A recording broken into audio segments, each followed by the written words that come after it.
ধেমাজিত বিকশিত অসমৰ প্ৰকৃত ছবি বছৰৰ ৬টা মাহেই কৰ্তব্য পৰিৱেশৰ মাজত দুৰ্বিষহ জীৱন কটাবলগীয়া হৈছে ধেমাজিৰ জীয়াঢলবাসীয়ে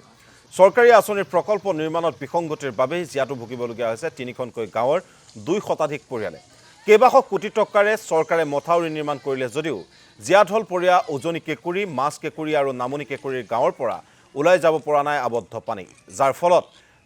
পানীৰ মাজতে মাহৰ পাছত মাহ থাকিবলগীয়া হৈছে তিনিখন গাঁৱৰ ৰাইজ এই ক্ষেত্ৰত শীঘ্ৰেই উপযুক্ত ব্যৱস্থা গ্ৰহণৰ বাবে প্ৰশাসনক দাবী জনাইছে অঞ্চলবাসীয়ে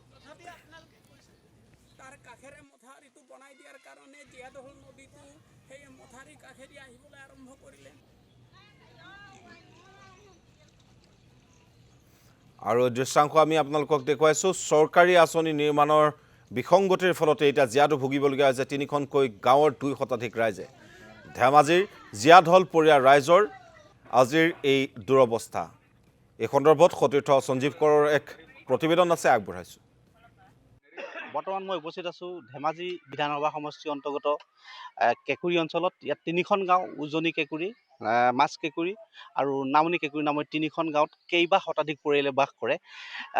কিন্তু এজাক বৰষুণ দিলেই এই অঞ্চলত কি পৰিস্থিতিৰ সৃষ্টি হয় মোক কেমেৰা সহযোগে দেখাইছে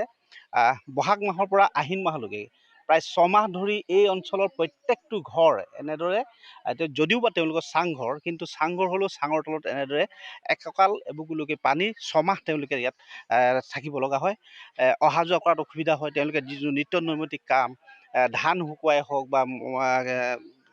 ধান কুটুৱাই হওক বা তেনেধৰণৰ কামসমূহ বা তেওঁলোকে ব্যক্তিগত যিসমূহ ঘৰুৱা কাম কাজ কৰাত তেওঁলোকে যথেষ্ট অসুবিধা হয় অহা যোৱা কৰাত অসুবিধা সৃষ্টি হয় এই অঞ্চলত যিখন বিদ্যালয় আছে বিদ্যালয়খন ইতিমধ্যে আপোনালোকে প্ৰতিদিন দামৰ দৰ্শকে দেখিছে এতিয়ালৈকে তেওঁলোক বিদ্যালয়খন পানীৰ তলত আছে ইয়াৰ স্বাস্থ্যকেন্দ্ৰ যিটো আছে স্বাস্থ্যকেন্দ্ৰটো এই মুহূৰ্তত পানীৰ তলতে আছে তেওঁলোকে কি অসুবিধা ভোগ কৰে মই তেওঁলোকৰ পৰা জানিবলৈ চেষ্টা কৰিম এই অঞ্চলত যিসকল মহিলা আছে আপোনালোকে ইয়াত কিমান দিনৰ পৰা পানী আছে আৰু কি অসুবিধা ইয়াত পাইছে সব অসুবিধা হৈছে বহাগ মাহৰ পৰা হৈছে আৰু কিবা ওলাব নোৱাৰে আৰু ওলালে আমি কাপোৰ তিয়াব লাগিব ল'ৰা ছোৱালী স্কুললৈ আগবঢ়াওঁতে আমি কাপোৰ তিয়াই পিনি বা চালিলৈ বুকুচা বান্ধি নিব লাগে আৰু গাঁৱত LP স্কুলো আছে এইটো ডুবি গ'ল আৰু তাৰপিছত আৰু কিবা লেট্ৰিন চেটিং যাবলৈ লেট্ৰিন পানীতে ডুবি গ'ল তাৰপিছত আৰু পানী খাবলৈ আৰু জেগা বেছি অসুবিধা হৈছে পানীৰ ক্ষেত্ৰত কি ক'লে পানীৰ ক্ষেত্ৰত একদম পানীবিলাক খাব নোৱাৰে মানে টিউবৱেল নাই আৰু আমাৰ মটৰ চটৰ থাকিলেও উঠাব নোৱাৰে লাইনটো ভাল আৰু টিউবৱেলটোহে মানে অকল ঘৰটো চাংঘৰ কাৰণে বাচি আছে বাকী কামবিলাক কেনেকৈ কৰিছে কামবিলাক ইয়াত এইটো ৰাস্তাত ওলাই পিনি ধান চান মাৰিব লাগে কিবা খোৱা বস্তুবিলাক ইয়াত ওলাব লাগে এনেকে হৈ আছো আৰু যিসকল ওচৰৰ ঘৰ দেখিছো হাকুত অহা যোৱা কৰে বাকীবিলাক কেনেকে অহা যোৱা কৰে বাকীবিলাক এনেকে মানে কাপোৰ কানি তিয়াই পিনি ওলাই সৰু সৰু ল'ৰাবিলাক নিজে বুকুচা বান্ধি পিনি আলিৰ ওপৰত থ'ব লাগে আৰু তেনেকে আমি আছো আৰু কিমান ঘৰ মানুহ এনেদৰে থাকিব লগা হয় এই আমাৰ আছে বাৰু দিহিৰি কেঁকুৰি চব ডুবি হৈ আছে আৰু ইতিমধ্যে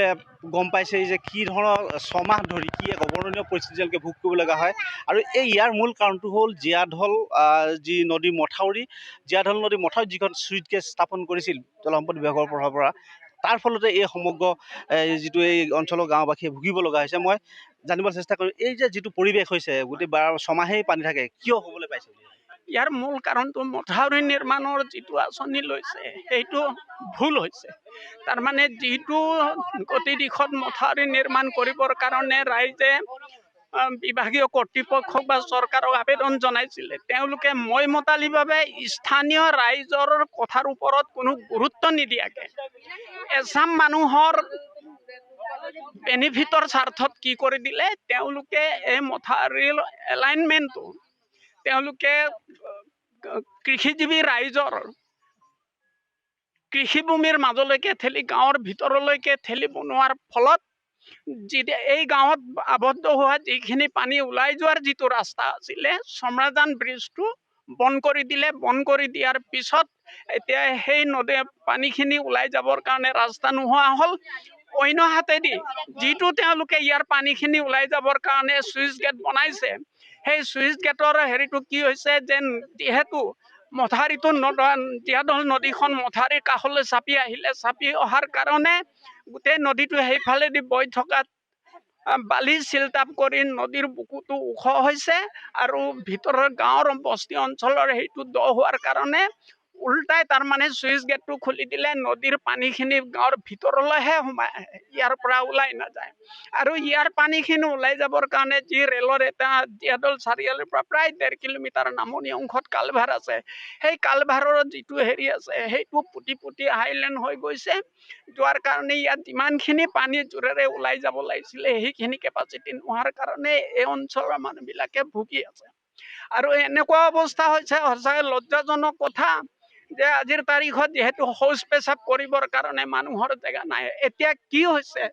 উপায়হীন হয় মানুহে হয়তো ঘৰৰ ওপৰতে লাজ চৰম সকলো বাদ দি শৌচ পেচাব কৰিব লগা হৈছে। তাৰমানে এনেকুৱা এটা আদিম অৱস্থাৰ নিচিনা এটা পৰিৱেশ হৈছে। আপোনালোক নিজে দেখিছে। বিধায়ক বা চৰকাৰক জনোৱা হৈছে নেকি? বিধায়কে সেই কথাটো জানে।